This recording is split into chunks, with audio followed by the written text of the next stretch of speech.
अर्जुन अपनी दादी से मिलने गांव आया है। वो शहर में पला बड़ा है, लेकिन अब विरासत की जमीन देखने आया है। बेटा अर्जुन, इस गांव की मिट्टी में कहानी भी है और चेतावनी भी। दादी, आप फिर वही डरावनी अमावस्या की बात। अब वो जमाना नहीं रहा। तू चाहे शहर से आया हो, लेकिन भैरवपुर की अमावस्या आज भी वैसी ही है जैसे 100 साल पहले थी। पिछली अमावस्या को गोपाल की भैंस कुएं में मिली थी। आंखें सफेद थीं और जीभ बाहर निकली थी। सब अंधविश्वास है। अगर सच में कुछ होता तो पुलिस नहीं देखती क्या? पुलिस? हाँ, चुड़ैल क्या रिपोर्ट लिखवाती है। यहाँ जो दिखता नहीं वही सबसे बड़ा खतरा है। दादी, क्या आपने उसे देखा है? वो जिसे आप चुड़ैल कहती हो। देखा नहीं, लेकिन उसकी परछाई हर अमावस्या को दरवाजे की चौखट पर रेंगती है, जैसे किसी को खोज रही हो।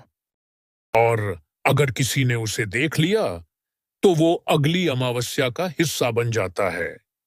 अच्छा, तो इस बार की अमावस्या मैं यहीं रुकूंगा। देखते हैं कौन आता है मुझे डराने। बेटा, आज अमावस्या है। सूरज ढलने से पहले घर लौट आना। दादी, आप भी ना। ये गांव की अमावस्या वाली कहानियां अब कौन मानता है? अर्जुन और कबीर गांव के बाहर बने सूखे तालाब की तरफ घूमने जाते हैं, दादी की चेतावनी के बावजूद। अचानक मौसम बदलने लगता है। अर्जुन, ये हवा अजीब लग रही है और ये तालाब इतना सूनापन। तुम भी डरने लगा? कुछ नहीं है यहां। ये सब मन का वहम है। अर्जुन, ये जगह दिन में तो ठीक लगती थी, लेकिन अब कुछ अजीब सा लग रहा है। अरे कबीर, तू भी दादी जैसी बातें करने लगा है। देख, कितनी शांत रात है। नहीं अर्जुन, ये शांति नहीं, ये सन्नाटा है, जैसे कुछ छुपा बैठा हो, सांस रोके। सुना? कोई है वहां? शायद कोई जानवर होगा या फिर गांव के लड़के होंगे, मजाक कर रहे होंगे। अर्जुन, उस झोंपड़ी से कोई गा रहा है। औरत की आवाज। सो जा मेरी गुड़िया, रात अमावस की है। ये आवाज जैसे सीधा दिमाग में घुस रही हो। चल के देखें। पागल हो गए हो क्या? कोई हमें बुला रहा है, लेकिन ये इंसान नहीं है। अर्जुन, अर्जुन, अब भी लगता है कि यह सब दादी का वहम था। जो भी है, अब हमें बहुत संभल कर चलना होगा। ये जगह कुछ छुपा रही है। ये जगह तो जैसे बरसों से किसी ने खोली ही नहीं। फिर वो आवाज किसकी थी? अर्जुन, मैं अंदर नहीं जाना चाहता। इस झोंपड़ी की हवा जैसे सांसों को निगल रही हो। आ गए मेरी अमावस्या के मेहमान। 50 साल हो गए, किसी ने मेरी देहरी नहीं लांघी। कौन हो तुम? क्या चाहती हो? मैं वो हूं जिसे तेरे पूर्वजों ने जिंदा जलाया था। मैं वो हूं जो हर अमावस को जलती रही, हर रात, हर पल। अर्जुन, इसकी आंखें इंसानों जैसी नहीं है। ये कोई इंसान नहीं है। अब जब आ गए तो लौटना मना है। अमावस्या की रात जो ये आ गया वो वापस नहीं जा सकता। ये क्या हो रहा है? दीवारें रो रही हैं। झूठ? हा, झूठ वो था जब तुमने दादी की बातों को मजाक समझा। अब असली कहानी शुरू हुई है। या तो आत्मा दोगे या फिर आत्मा खो बैठोगे। फैसला तुम्हारा है। रास्ता कहाँ है? ये वही रास्ता नहीं है जिससे हम आए थे। अर्जुन, हर रास्ता वापस उसी झोंपड़ी की ओर मोड़ रहा है, जैसे ये पूरा इलाका एक जाल हो। भाग लो जितना भाग सकते हो, लेकिन आज तुम मुझसे नहीं बच सकते। हमें छोड़ दो, हमने कुछ नहीं किया। नहीं, लेकिन तेरे खून में उसका नाम है जिसने मुझे जिंदा जलाया। ठाकुर हरनाम सिंह का पोता। अर्जुन, तुम्हारे दादा ने ये क्या कह रही है? काल भैरवाय नमः, रक्षा करो अपने वंशज की, जलाओ अधर्म की ज्वाला। दादी बचाओ, वो हमें मार डालेगी। तू सिर्फ आत्मा नहीं है, तू पाप की अग्नि है। आज मैं तुझे वही आग लौटा रही हूं जिसमें तू अधूरी जली थी। नहीं, मुझे अधूरी जली रहने दो। मेरी पीड़ा मेरी शक्ति है। अब उसकी आत्मा मुक्त है और तुम्हारा खून उस पाप से साफ। दादी, ये सब क्या था? मैंने कभी सोचा भी नहीं था कि अंधविश्वास भी सच्चाई हो सकता है। दादी, आपने जो किया, अगर वो न करती हम शायद आज जिंदा नहीं होते। ऐसा लगा जैसे हम रात नहीं नर्क से होकर लौटे हैं। अमावस्या की रात सिर्फ अंधेरे की नहीं होती, वो पापों की परछाई भी लौटा लाती है। वो चुड़ैल, वो औरत आखिर थी कौन? गांव में एक भोली भाली लड़की थी, उसका नाम रूपकाली था, क्योंकि उसने अन्याय के खिलाफ आवाज उठाई थी और ठाकुरों को औरतों की आवाजें पसंद नहीं आती थीं। यानी मेरे खून में उसी आदमी का अंश है जो ये सब कर गया। हाँ, लेकिन अब वही खून उसका प्रायश्चित भी करेगा। क्या अब सब खत्म हो गया?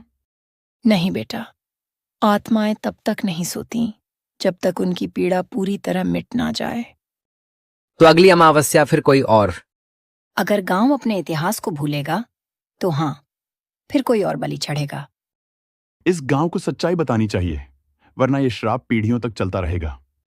यही तो मैंने वर्षों से कहा, लेकिन लोग डरते हैं और डर से बड़ा पाप कोई नहीं। दादी, क्या आप माफ कर सकती हैं मेरे दादा के पापों को? मैं नहीं, समय करेगा फैसला। मैंने तो सिर्फ जीवन बचाया है, न्याय नहीं किया। अब क्या करना होगा? गांव की चौपाल में सच बोलना होगा, मंदिर में दीप जलाना होगा और हर अमावस्या को रूपकली के लिए प्रार्थना करनी होगी। मैं इस गांव का अतीत नहीं, उसका भविष्य बनूंगा। अब कोई रूपकल्ली न मारी जाएगी, न भटकेगी। ये पानी हिल क्यों रहा है? मैंने तो कोई पत्थर नहीं फेंका। मन्नू, गुड़िया कहाँ है? कौन है? छुपन छुपाई खेल रहे हो क्या? तू ही तो मेरा बेटा है, तू ही तो आखिरी कड़ी है। दादी, तालाब में कोई औरत थी, उसकी आंखें जल रही थीं। वो मेरी गुड़िया मांग रही थी। तालाब अब पानी नहीं, यादों की राख से भरा है। दादी, क्या तू अब भी यहीं कहीं है? मैंने देखा झोंपड़ी जल रही है और वो औरत हंस रही थी, जैसे उसे सब याद आ गया हो। राख नहीं, इंतजार हूं, जलकर भी अधूरी हूं। मैंने तुझे जलते देखा। अब या तो तुझे मुक्ति दूंगा या खुद उसी आग में उतर जाऊंगा। गांव में अब वही खामोशी है, पर कुछ तो बदल चुका है। तुम वापस आ गए हो अर्जुन, लेकिन क्या तुम तैयार हो उस रहस्य का सामना करने के लिए जो तुमने छोड़ा था? मैंने उसे जलते हुए देखा था। वो सिर्फ राख नहीं थी, कुछ और था उसमें, कुछ और जो मुझे छोड़ने नहीं देता। रूपकली तुम्हारी दादी की तरह नहीं गई थी। उसकी राख में कुछ था जो अब तक जागृत है। तो वो राख फिर से जीवित हो सकती है? क्या वो अब भी मुझे ढूंढ रही है? वो कभी नहीं मरी, वह अब भी जिंदा है, पर उसे मुक्ति चाहिए और इसके लिए उसे तुम्हारी मदद चाहिए। तो वो राख फिर से जीवित हो सकती है? क्या वो अब भी मुझे ढूंढ रही है? वो कभी नहीं मरी, वह अब भी जिंदा है, पर उसे मुक्ति चाहिए और इसके लिए उसे तुम्हारी मदद चाहिए। मैंने क्या किया था पुजारी? क्या मेरे द्वारा की गई गलती ही अब हम सभी के लिए सजा बन गई है? गलतियां होती हैं अर्जुन, पर कभी कभी वही गलतियां हमें हमारी सच्चाई दिखाती हैं। अब तुम्हें उसे ठीक करना होगा। यह राख अब भी गर्म है। क्या मुझे इसे छोड़ देना चाहिए? क्या इसे कहीं फेंक देना चाहिए? नहीं, इस राख को अब तुम्हें ही मुक्ति देनी होगी। मगर ध्यान रखना, एक जिंदा बलि का नाम ले चुका है। कोई तो है जो इस राह पर तुम्हारे साथ आएगा। यह वही कुआं है जहां पहली बार रूपकली को कैद किया गया था, लेकिन अब यहां कुछ अलग है। यह कुआं केवल रूपकली की आत्मा अमन को नहीं, बल्कि उसकी संतान को भी कैद किए हुए है। यदि तुम इसे खोलते हो तो यह तुम्हारी कीमत पर होगा। क्या तुम कह रहे हो कि यह राख उसकी मुक्ति के लिए नहीं, बल्कि हमारे अस्तित्व की कीमत पर है? याद रखो अर्जुन, कुएं की दीवारों में सिर्फ अतीत की चीखें ही नहीं हैं, बल्कि वो जो तुम से छुपा हुआ है, उसे बाहर लाने की ताकत भी यहां छुपी है। मैं डरने वाला नहीं हूं। अगर रूपकली की आत्मा ज़ेन को मुक्ति चाहिए तो मैं उसे वो दूंगा, चाहे जो भी हो। तुमने मेरी पीड़ा को समझा नहीं, अब तुम भी मेरी तरह जलोगे। रुको अर्जुन, वो जो बोल रही है वह तुम्हारा नहीं बल्कि उस कौन चीज का इशारा है जो अब कुएं से बाहर आ रही है। मेरे लिए एक बलि चाहिए और तुमसे कोई बचने वाला नहीं। मुझे अपनी जान की सलामती से ज्यादा डर अब अपनी सी दादी के लिए उन है। वो राख से कभी नहीं मुक्त हो पाई। अब क्या वो मुझे देखेगी? रूपकली की आत्मा को मुक्त करने का एक तरीका है, पर उसकी मुक्ति के बदले तुम्हें किसी को बलि देना होगा और वह बलि जिंदा होगी। तुम सोच भी कैसे सकते हो अर्जुन? क्या तुम किसी को बलि देने को तैयार हो? क्या तुम खुद को भी खोने का जोखिम उठाओगे? कभी नहीं। मैं नहीं जानता कि इस बलि का हक क्या मूल्य होगा, लेकिन अब मुझे जो करना है वही करूंगा। मैं अपनी आत्मा बेचने नहीं आ रहा हूं, लेकिन रूपकली को उसकी मुक्ति दूंगा। मुक्त नहीं, अब उसका इंतजार खत्म हुआ है। अब वो खोज रही है नया न्याय। हां, हमें इस आत्मा से छुटकारा मिल जाएगा, लेकिन हमें जो करना होगा वो जल्दी करना होगा। हाँ, हम इस पूजा को अभी शुरू कर देते हैं।